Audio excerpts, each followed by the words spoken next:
Allora, parto subito con delle domande, poi è nostra tradizione anche che il pubblico vi chieda qualcosa, quindi ben venga se avete delle domande o delle curiosità da fare alle registe. E la prima domanda è forse la più semplice, la più banale, è come vi è venuto in mente, da cosa è scaturita l'idea di fare questo film, che se non sbaglio è tratto anche da un romanzo? D'où l'idée de ce film, et si je ne me trompe pas, c'est aussi un roman. Ouais, tu veux? Ouais, ok. Alors, bonsoir. Quand on prépare un film avec Delphine, on se dit on discute d'abord des thèmes, on discute très longuement, et on avait l'idée de parler de la famille puisqu'on est sœurs, et de plus en plus en France, il y avait un climat qui devenait de plus en plus inquiétant, et on s'est dit, mais en fait, comme on en parle sans arrêt entre nous, dans la famille, avec les amis, etc., pourquoi on ne mélangerait pas justement ce qui est politique et ce qui est intime, c'est-à-dire la plus petite entité de la société, la famille. Donc on était en train de travailler ces thèmes-là sur la famille et la politique. Et puis un ami nous a amené le livre où il y avait vraiment cette histoire très très forte entre un père et ses deux fils. Et il y avait à la fois toute la psychologie, toute la politique interne. E on s'est dit, ok, on va l'adapter. Quindi quando normalmente prepariamo un film con mia sorella, con Delphine, discutiamo molto prima di fare il film. E inizialmente l'idea era quella di fare un film sulla famiglia. Noi siamo anche sorelle, quindi è un tema che conosciamo molto bene. E contemporaneamente però in Francia c'era un clima sempre più preoccupante, un clima sempre più preoccupante anche a livello politico, una cosa di cui parlavamo molto spesso tra di noi, e quindi ci siamo detti, ma perché non fare qualcosa che leghi la politica a un aspetto più intimo? E così ci è venuta l'idea, ci è venuta anche l'idea di collegare questo nesso in realtà a quella che è l'entità più piccola della società, e cioè la famiglia. Quindi famiglia e politica contemporaneamente come tematiche del film. Contemporaneamente poi ci è arrivato tra le mani un libro appunto da cui è stato tratto il film, che narra una storia molto forte, la storia di un padre e del rapporto tra questo padre e i suoi due figli, un film che tratta sia della psicologia che della politica. Allora, abbiamo appunto detto che è un film di finzione, quindi tratto da un libro, però è innegabile che il film è estremamente attuale e parla ai giorni nostri in maniera inequivocabile. Allora mi chiedevo, visto che comunque non siete solo registe di fiction, ma siete scrittrici, documentariste, mi chiedevo, vi siete documentate in qualche modo per fare questo film? Mi riferisco soprattutto alla questione del mondo ultra, oppure il combattimento, o addirittura l'estrema destra, cioè siete riusciti a infiltrarvi in qualche movimento? Oui, on essaye toujours, à la fois on est vraiment intéressé par la fiction, moi j'écris aussi des romans à part du cinéma, mais en même temps on est très intéressé par le documentaire, et surtout on cherche à ce que tout soit crédible au détail près, et du coup évidemment on se documente. Alors on s'est documenté en se déplaçant nous-mêmes, on s'est documenté en voyant des documentaires, on a rencontré des journalistes qui ont enquêté sur ces milieux-là, et on a aussi rencontré des chercheurs en sciences sociales. Quand on s'est déplacé nous-mêmes, autant même pour le MMA, donc le free fight, pour les combats et tout ça, c'était plus facile finalement que les milieux d'ultra-droite, où là, la difficulté, c'est que c'est très masculin et que tout de suite, on était repéré. Et donc ça a été la difficulté principale. Sì, effettivamente cerchiamo sempre di documentarci ovviamente prima di fare un film. Siamo molto interessate alla finzione, io tra l'altro scrivo anche romanzi, sono scrittrice, siamo molto interessati ai documentari, ma tutto nei nostri film deve essere estremamente credibile, fino al più piccolo dettaglio, motivo per cui cerchiamo sempre di fare un lavoro di documentazione estremamente dettagliato e preciso, appunto, prima di fare film. Stessa cosa abbiamo fatto per questo film, abbiamo viaggiato, ci siamo documentate, abbiamo letto tantissime cose, abbiamo parlato con giornalisti, abbiamo anche lavorato con dei ricercatori proprio di scienze sociali e poi ovviamente abbiamo cercato anche di infiltrarci in questi ambienti. Però per noi è stato più semplice infiltrarci negli ambienti di free fight, cioè là dove si combatte, come avete visto nel film, piuttosto che entrare negli ambienti di estrema destra, perché lì il problema è che è un ambiente estremamente maschile e di conseguenza siamo state letteralmente subito beccate. Come ha detto Muriel prima, è un film anche di famiglia, anzi di un amore incondizionato di un padre, quindi volevo parlare un po' di questa figura di Pierre, che è un uomo solo, un padre senza una moglie perché è scomparsa, anche se non sappiamo bene cosa è successo nel film. Che cerca in tutti i modi di fare del proprio meglio per essere un buon padre, cerca di educarli a dei valori in cui crede, che sono principalmente antifascisti. Però a un certo punto, quando scopriamo che Fuss non segue le orme del padre e addirittura commette un omicidio, il padre si sente un fallito, addirittura si sente colpevole di questa azione. Quindi è un personaggio estremamente forte e pregno di significato, tant'è che questo ruolo è valso anche la Coppa Volpi al protagonista. E quindi volevo chiedere com'è stato lavorare con il protagonista, con Pierre. Comment ça a été de travailler avec Pierre? L'acteur ou le personnage? L'acteur. L'attore, non il personaggio. Ça a été super. Nous, quand on a lu, quand on a lu le livre, on a immédiatement pensé l'une comme l'autre à Vincent Lindon. Parce que pour nous, ce personnage de Pierre, c'est nous-mêmes en fait. C'est-à-dire que ça nous intéressait plutôt que de documenter la dérive du fils, d'être entièrement dans le point de vue du père. C'était ça notre parti pris de réalisation, d'être dans le point de vue du père. Parce que finalement, nous sommes plus proches du père qui est inquiet, qui a peur de ne pas s'être rendu compte des choses suffisamment tôt, qui ne sait pas quoi faire, qui essaye de dialoguer mais le fait mal. On a plus l'impression que c'est nous face à notre pays que celui qui dérive, qui est pour nous assez étranger finalement, puisque nous partageons les valeurs du père et pas celles du fils.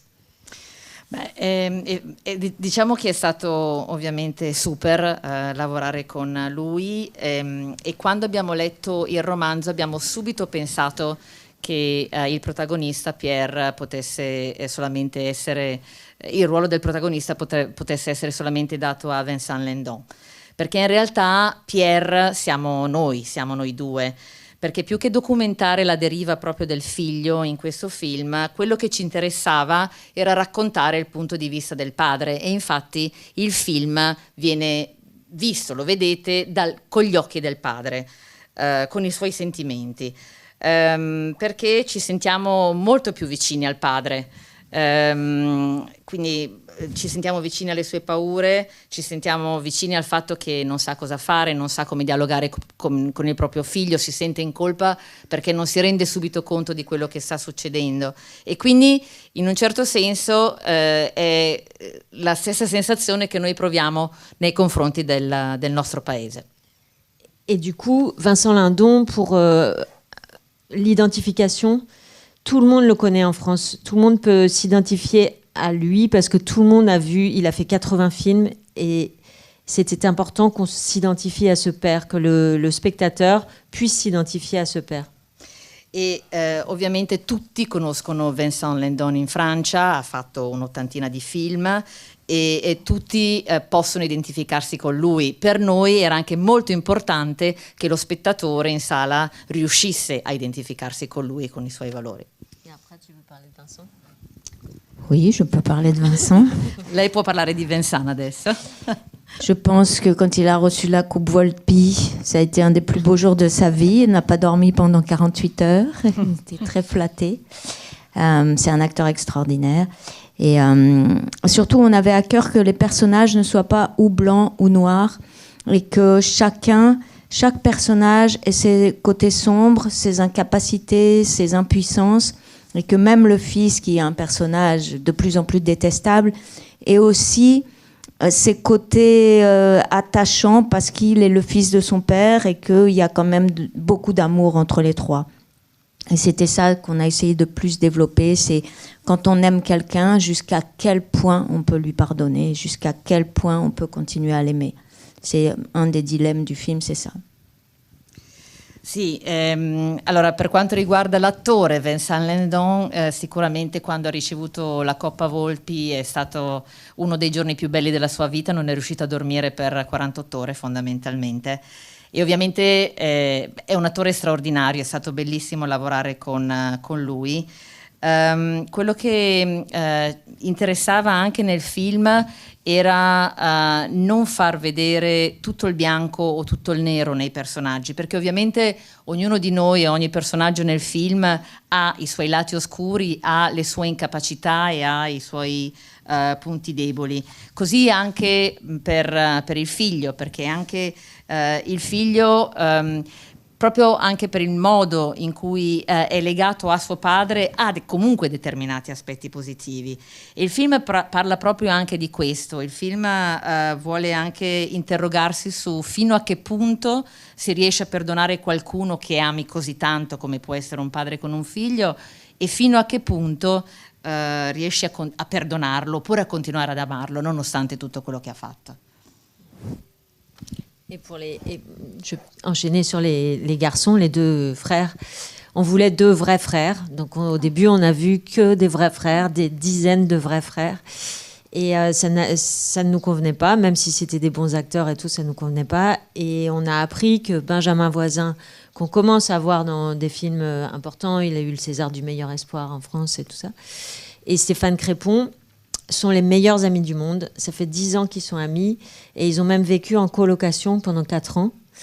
Et du coup, on les a vus en casting et là, ça a été immédiat. C'est des très bons acteurs et ils avaient des gestes qui pouvaient être ceux de deux frères. E per quanto riguarda i due ragazzi, invece i due fratelli, all'inizio quando abbiamo fatto il casting l'idea era quello di prendere due fratelli in carne e ossa, due fratelli veri e propri. Poi abbiamo fatto casting in realtà con decine di fratelli, però anche se erano comunque dei bravi attori, nessuno ci ha colpito. E poi si sono presentati Benjamin Voisin e Stéphane Crépon. Benjamin Voisin comunque è un attore abbastanza giovane, ma che comunque sta cominciando ad avere ruoli molto importanti in Francia. Ha vinto anche il premio César per la miglior giovane promessa maschile.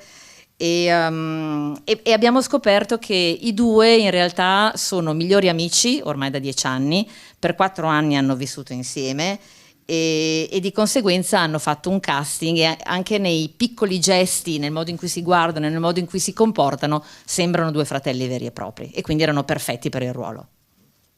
Nel vedere il film, poi lascio la parola a voi ovviamente, la prima cosa che mi è venuta spontanea è pensare: ok, ma siamo in Francia o questo film sta parlando anche a noi italiani? Perché immagino che anche voi guardandolo, non so, a me ad esempio le frasi del figlio mi sono risuonate dentro con un eco tipo: i francesi prima di tutti, tornate a casa vostra, tornatevene in Africa, oppure xenofobia, razzismo, insomma il dilagare di questa nuova ondata di neonazismo, estrema destra, insomma mi ha messo un po' di dire: caspita, allora non è solo in Italia, oppure purtroppo l'Europa dove sta andando. E allora mi chiedevo, ed è una domanda che vi ho fatto anche prima giù, come è stato recepito il film in Francia? Ci sono stati dei rifiuti? Com'è stata la sua accoglienza? La politica come ha accolto questo film? On a eu un peu peur la première semaine parce qu'on a eu des attaques sur Internet de gens d'extrême droite qui ont commencé à descendre le film, à mettre des commentaires très durs. Mais heureusement, d'abord la critique presse a été très très bonne. Toute la presse de l'extrême gauche jusqu'à la droite a été très bonne. La presse aussi cinéma a été très bonne. et tous les journaux, vraiment, les journaux féminins, tout a été très bon. Et les gens ont vraiment aimé, et du coup, les spectateurs qui ont aimé ont mis des avis positifs, et petit à petit, les avis d'extrême droite ont été noyés dans les bons avis, et ça s'est terminé. Au bout d'une semaine, on a vu que c'était fini, heureusement. Sì, in realtà abbiamo avuto un po' paura la prima settimana quando è uscito il film in Francia, perché subito ci sono stati sui social media e su internet degli attacchi da parte dell'estrema destra, continui attacchi che cercavano veramente di affossare il film. In realtà invece il film è stato recepito in maniera molto positiva da tutta la critica, sia dalla critica stampa che dalla critica cinematografica, ed è stato anche recepito molto positivamente in politica, dall'estrema sinistra alla destra. Le recensioni sono state molto positive. Recensioni molto positive che poi si sono diffuse anche tra le persone che andavano a vedere il film, quindi persone normali oppure giornali, riviste femminili, quindi tutti ne parlavano, tutti esprimevano critiche molto positive sul film, e di conseguenza questo ha diciamo, fatto finire tutte le critiche negative dell'estrema destra, che sono state dimenticate. Et je voulais rajouter que effectivement, nous on parle d'un point de vue français, mais on a des échos en Italie. Mais aussi, comme on voyage beaucoup avec le film, on a eu des échos. On l'a présenté au Festival de Chicago, où tout d'un coup une femme prend la parole et dit « Moi, mon fils a voté Trump, alors qu'on est tous démocrates dans la famille. Je ne comprends pas. » On va en Corée, on a un autre homme qui nous parle de la même situation. On voit au Portugal, un journaliste nous fait part exactement des mêmes choses. Donc en fait, on se rend compte que sur une situation qu'on croyait, on n'est pas naïf, mais assez unique, assez française, finalement, on a l'écho un peu partout, et de plus en plus, et à une vitesse qui nous dépasse, parce que quand on a commencé à écrire il y a 3 ans, on n'imaginait pas que ça devenait réalité demain. Partout. Mm-hmm. Beh, in realtà sì, credevamo che questo punto di vista fosse quasi squisitamente francese. In realtà poi ci siamo resi conto che non è così, perché comunque abbiamo portato il film all'estero in promozione, e abbiamo avuto lo stesso eco anche in Italia e in altri paesi. Siamo andati a presentare un film a Chicago, il film a Chicago, e una donna si è alzata e ci ha detto noi in famiglia siamo tutti democratici e mio figlio ha votato Trump, quindi anche lì fondamentalmente la situazione è la stessa. Siamo andati in Corea e abbiamo visto che c'è la stessa situazione, perché ci sono giunte voci anche lì. In Portogallo uguale, un giornalista ci ha parlato dicendoci che la situazione in Portogallo era la stessa, quindi noi credevamo in realtà che questa situazione fosse squisitamente francese. In realtà ci siamo resi conto che no, e che la cosa si sta diffondendo sempre più dappertutto. Quando abbiamo iniziato a scrivere il film 3 anni fa, non avremmo mai immaginato che dopo 3 anni, all'uscita del film, questa situazione sarebbe stata reale, e ovunque, dappertutto, sempre più, e a una velocità che non possiamo fermare fondamentalmente. Grazie. Io chiedo, ecco, grazie ancora prima che alzassi la mano. E voilà, le questions de la part du public. Grazie, innanzitutto complimenti per il film. È un film che stringe il cuore. E avrei un paio di domande / pensieri.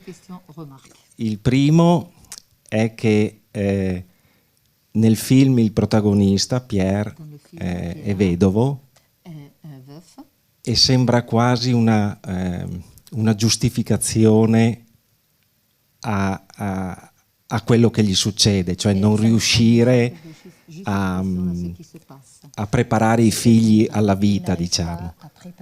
E mi viene da pensare cosa succede, no, mi viene da pensare che succede anche in una famiglia, tra virgolette, normale. La seconda invece riguarda il fatto che forse questo film lo capiamo questo gruppo di persone che è preparato, che è sensibile in un certo senso. Nella nostra società che è sempre più polarizzata, e l'avete confermato anche voi con le critiche della destra e dell'estrema destra, questo film non dice niente. In ogni caso, grazie per averlo fatto.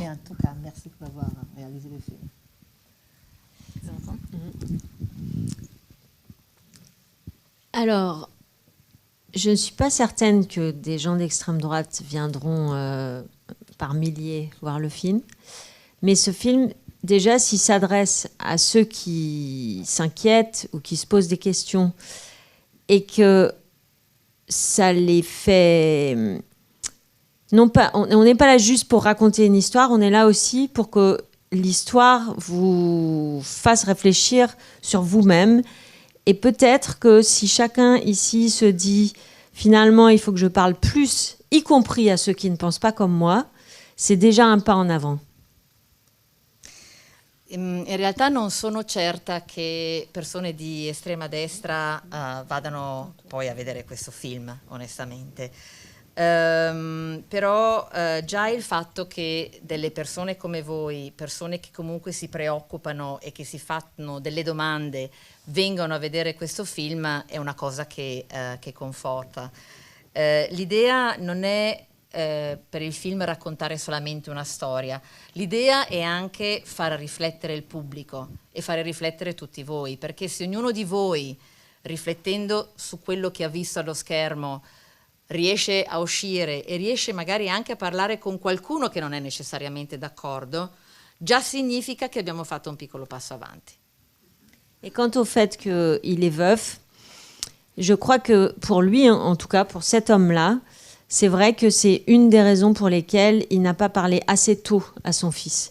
Il est peut-être trop dans sa douleur ou peut-être il est trop dans une pudeur qui fait qu'il ne parle pas beaucoup. Et sans doute que c'est une des raisons pour lesquelles il s'aperçoit qu'il a un groupe des fréquentations qui sont mauvaises fréquentations. Et s'il avait parlé plus tôt, ça aurait été différent. Et peut-être que s'il n'avait pas perdu sa femme, il aurait parlé plus tôt. Tout ça revient à la même chose, que le dialogue est fondamental en fait.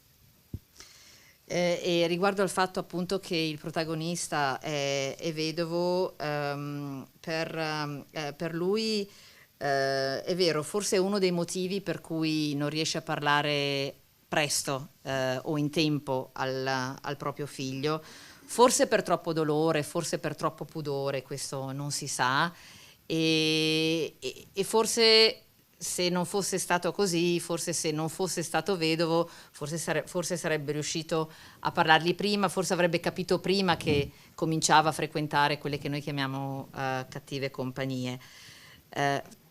Tutto questo forse, però tutto questo rimanda al fatto che il dialogo rimane sempre la cosa più importante. Et je pense que peut-être aussi sa douleur, je continue, je vais faire court, mais sa douleur l'enferme en lui-même et l'empêche de se mettre à la place d'un autre. Et je pense que le cinéma, comme les livres, permet ce petit miracle d'emprunter la vie d'un autre. Et si le cinéma permet ça, c'est déjà pas mal, quoi.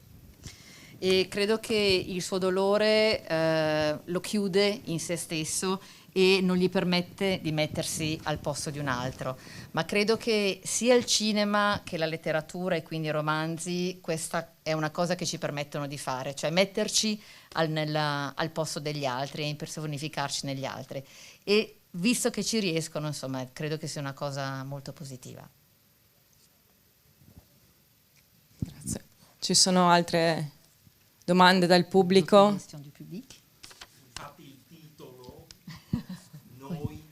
Le titre, c'est Nous et eux, en italien. C'est exemplaire comme titre. Et justement, pour continuer dans la même thématique, je pense que justement le titre italien est très bien choisi parce que ce que veulent aujourd'hui les extrêmes, c'est l'opposition, c'est la guerre. Et je pense que ce que disait Delphine sur le dialogue, c'est à nouveau avec le dialogue apporter de la nuance. C'est pas juste ok c'est bien ou c'est pas bien, comme chez les gladiateurs. Il y a 1 million de possibilités entre ça. Et c'est en parlant, et entre eux et nous, 1 million de possibilités. Et je crois que c'est un peu le message du film, c'est que arrêtons l'opposition noir, blanc, eux, nous, et cherchons justement ces milliers de chemins qui a fait qu'on arrive à faire société.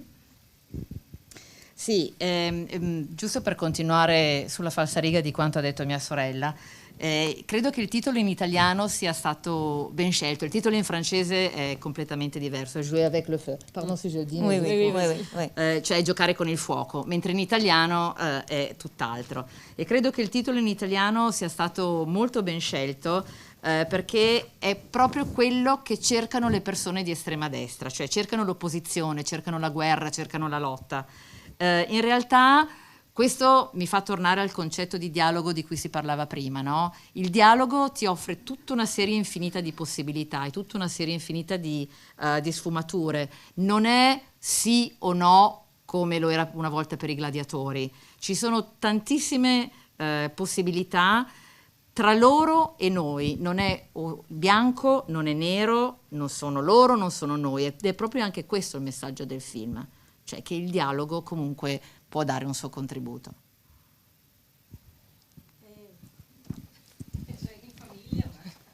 Ah ben venga, che anzi diciamo di no. C'est toujours la question della même famille. La mia è una domanda sintetica ma che forse aprirà uno scenario. Il protagonista è vedovo e ha 2 figli maschi.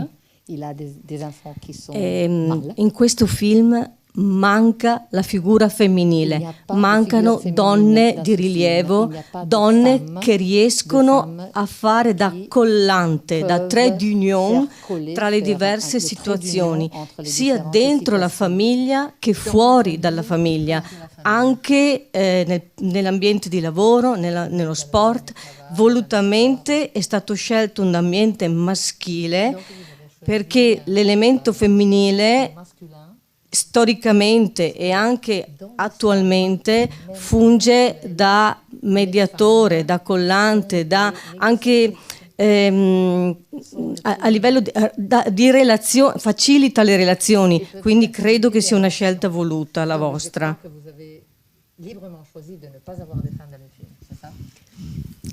Oui, et en fait, dans le roman, il y en avait encore moins des femmes. Il n'y avait que des personnages masculins. Et on s'est dit que justement, les personnages qui sont évidemment mineurs parce que les 3 principaux prennent toute la place, mais les personnages qui incarnent le savoir, le pouvoir et même l'espoir, on allait les transformer de personnages masculins en féminin. Et c'est comme ça que le doyen de l'université du livre est devenue la vraie doyenne de l'université de la Sorbonne. C'est elle qui joue. Elle n'a jamais été actrice, elle est doyenne de Sorbonne, mais elle a joué pour notre film. Et l'avocat dans le livre est devenu une avocate parce que ces personnages-là, finalement, c'est eux qui incarnent des tournants dans l'histoire. Et c'est notre petit geste politique et féministe à nous. Sì, è vero, e nel romanzo posso dire che c'erano ancora meno donne rispetto a quelle che avete visto nel film. Lì c'erano veramente solo uomini. E infatti noi ci siamo detti, ma perché, nonostante il fatto che ovviamente i 3 personaggi praticamente prendono tutta la scena, perché non trasformare i personaggi minori da uomini in donne? Ed è così che abbiamo scelto di incarnare il potere, la speranza e il sapere in donne. E quindi la preside dell'Università della Sorbona, che in realtà è la vera preside, quindi non è un'attrice, è diventata donna mentre nel romanzo era uomo, ed è così che l'avvocato, che nel libro era uomo, è diventato un avvocato donna. E li abbiamo messi lì anche, anche se sono personaggi minori, proprio nel momento in cui c'è il punto di svolta all'interno del film, proprio per indicare questo. È stato un nostro gesto politico e femminista in questo senso.